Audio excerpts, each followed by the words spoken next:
আসসালামু আলাইকুম। আদাব। আশা করি সকলেই ভালো আছেন। আমি শাকিল আহমেদ আছি আপনাদের সাথে।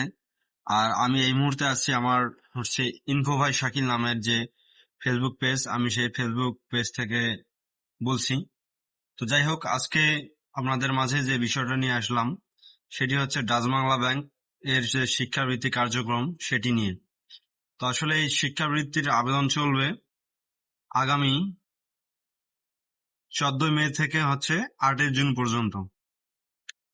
অর্থাৎ এই রানিং যে মাস চলছে সেটি 14 মে তো পার হয়ে গেছে। এই 14 মে থেকে চলবে গিয়া আপনার 8 জুন পর্যন্ত। তো আসলে যারা এবারে এসএসসি পরীক্ষা দিয়েছেন তারা আসলে এই বৃত্তির আওতায় আবেদন করতে পারবেন। তবে এখানে কিছু শর্ত আছে। শর্তগুলো আমি বলছি। অবশ্যই সিটি কর্পোরেশন এলাকা অন্তর্গত স্কুল বা শিক্ষা প্রতিষ্ঠান হতে 5.00 পেতে হবে।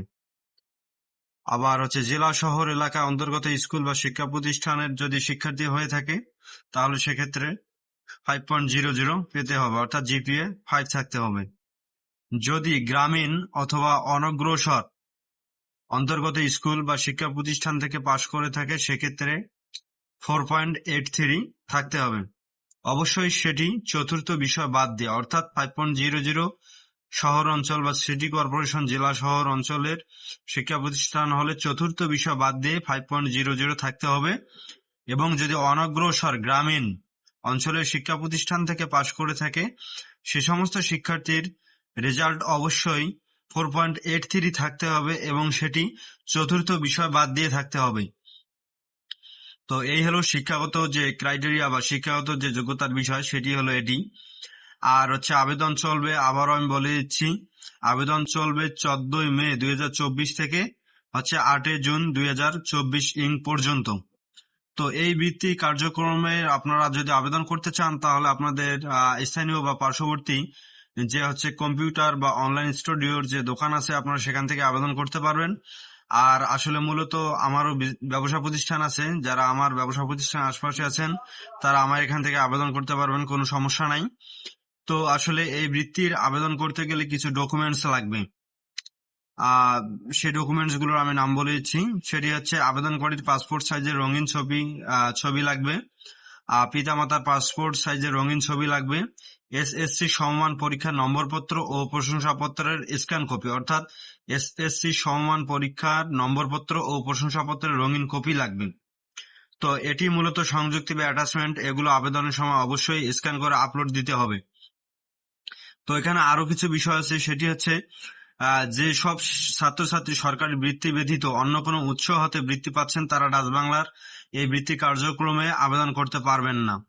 গ্রামীণ অনগ্রসর এলাকায় অবস্থিত শিক্ষা প্রতিষ্ঠান থেকে উত্তীর্ণ ছাত্রছাত্রীদের জন্য বৃত্তির শতকরা 90% নির্ধারিত থাকবে, অর্থাৎ 100 ভাগের মধ্যে গ্রামীণ অনগ্রসর এলাকার শিক্ষার্থীদের জন্য 90% বরাদ্দ থাকবে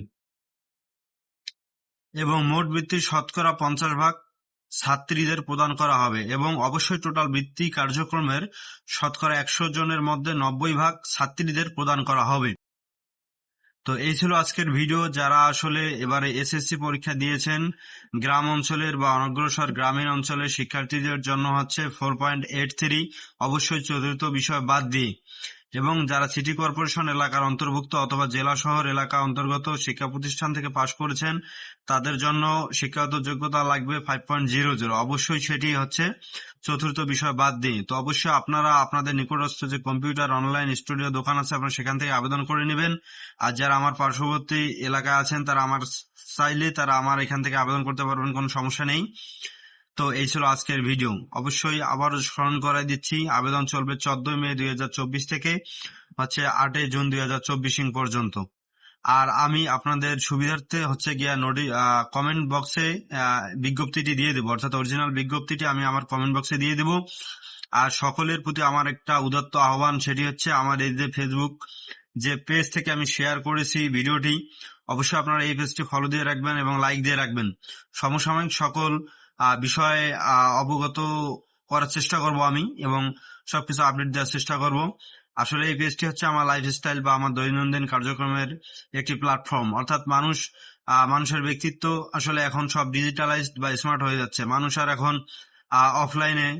অফলাইনের যে তার যে ব্যক্তিত্ব সেটি এখন দেখা যায় দিন দিন কমে যাচ্ছে। এখন সবাই অনলাইন ভিত্তিক একটা প্ল্যাটফর্ম দাঁড় করাচ্ছে এবং সেখানেই তার পরিচিতি, সেখানেই তার পরিচয়, সেটিই তার আইডেন্টিটি হিসেবে থাকছে।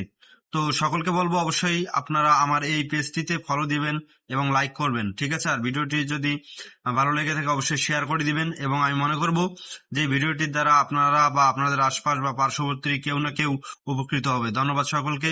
আল্লাহ হাফেজ।